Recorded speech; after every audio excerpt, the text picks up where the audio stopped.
would love for you to just kind of share, getting into real estate and how you guys attacked the business early on. Yeah, so I guess it was about 10 years ago. I had come into real estate under a lady that was at Keller Williams that had been through the Tom Ferry, Mike Ferry coaching, great mentor for about a year or two. She really got me started. And then my cousin, Justin, who still is with me 13 years later from getting into real estate. He was like, I think we can do this. Let's go off on our own. We can figure this thing out. And, man, when we first got involved in this, it was like an Instagram ad of Jay and Mike on a boat. And then we ended up clicking, we'll buy that event. And we end up in Dallas, and then we buy the coaching. And then you and I start hopping on a call every week. We were literally buying our furniture from Goodwill. Me and my brother and my cousin lived in a 2-bedroom apartment, the three of us, and a dog. That was just a drinking weekend decision that we had in the house. I mean, we were kids, but we worked hard. Yeah. And then we got busy enough to where we had a bunch of business going, and you got us set up to where we hired a buyer's agent, and then a listing coordinator, and then a closing coordinator, and then more buyer's agents. But we weren't from Charleston. So we didn't have a sphere of influence to lean on. So we had to go find it. And we hammered expired FSBOs and canceled listings. And we really built our initial 7 years of client base off of just that almost. What really just impressed me, and that's one thing I remember early on in the Expert Mentor series when Tina Call came over to EXP, I had Tina on. Her and her husband, and she's the best. And one of the things that's really stood out with me, right? Because they were in Michigan and moved into the Carolinas, and she said, the one thing in this business, the one skill that will travel, it'll travel geographical, it'll travel different market conditions, it travels whatever real opportunity is happening in the market at the time, is the skill set to be able to pick up the phone and have a conversation with somebody. Yeah. And, that was one of the things, and that's what I was kind of alluding to getting into the room of mastermind, and I was saying, these guys, they're not ready because they're not doing what is required and what you guys were doing. But what I loved so much is that just the consistency and the cadence in which you guys prepared yourselves every day, right? Yeah. You're still young kids, right? No other obligations. So, hey, we're going to go work out together.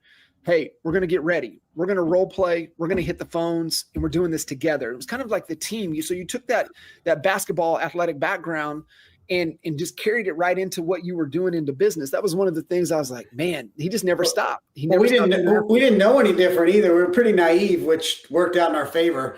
I mean, you gave me the Morning Miracle book. I read it. I was like, okay, wake up, go to the gym, 5 a.m., get my sweat in. And then we were getting to the office at 7, and we required everybody to get there at 7, which is it's an almost unreasonable ask now that I look back on it, as people had children and families.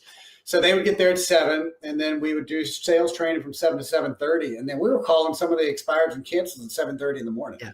Yeah. I mean, we were making some people mad, but I mean, a lot of people loved it.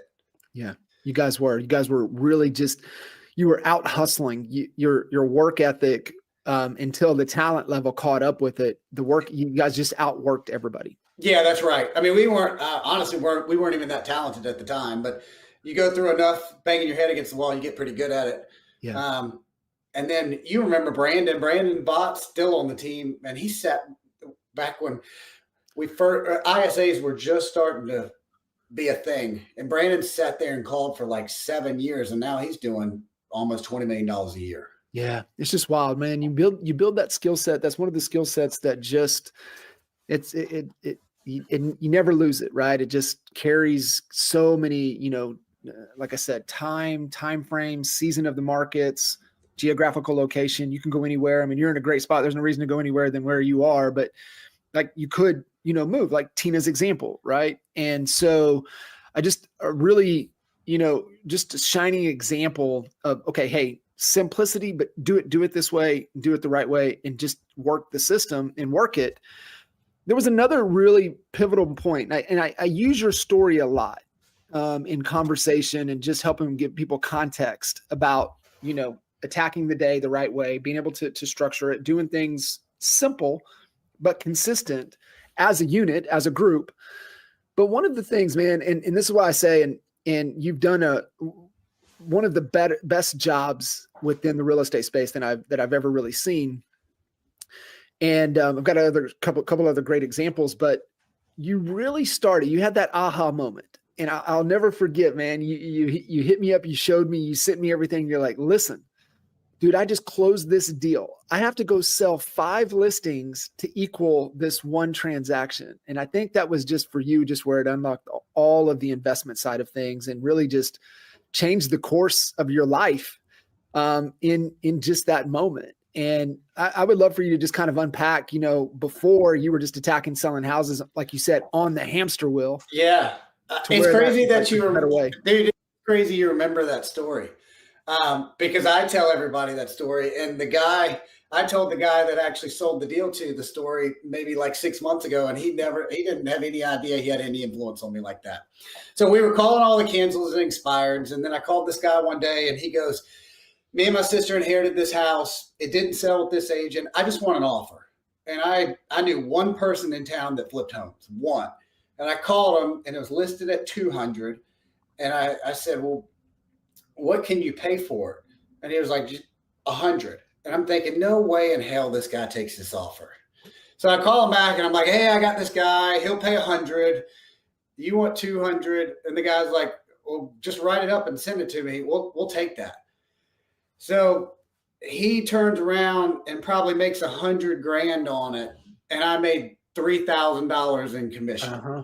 And I was like, wait. I'm sitting on the wrong side of this table. Uh-huh. I was the one that found the lead.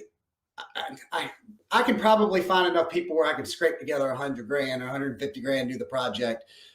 So we made him a bunch of money, but I learned a valuable lesson. I learned that there's a lot of money in investing in real estate. And then we started fixing and flipping a bunch of homes. And I did the same thing with the fix and flip model was, all right, I built my real estate team. Now, how do we build a fix and flip team the same way? Go find the best mentors, go find a mastermind of high level individuals that are doing it at volume and at scale. So we joined a mastermind, got that going. And then I started seeing, okay, all these guys have big businesses, but who has the best lifestyles? And it was the multifamily guys and the mobile home park owners. So we started picking up investments as that goes. And I mean, here we are. Yeah, it's pretty wild. And you just kind of gave the blueprint right there. And I think that's kind of where we could really pour in from, the expert mentor conversation here about kind of how you went about it, right? So you had seen the success inside of the real estate company, right? It was like, okay, hey, we're looking for a better way. Hey, there's this event, right? Let's go check that out. Oh, they've got, some coaching, go that route, get into a mastermind, go that route. So, that worked. Let's try that. Right. So that's just a great example. It's like, hey, we've got to build the team. Then we need to find who the mentors are. And then where's the group?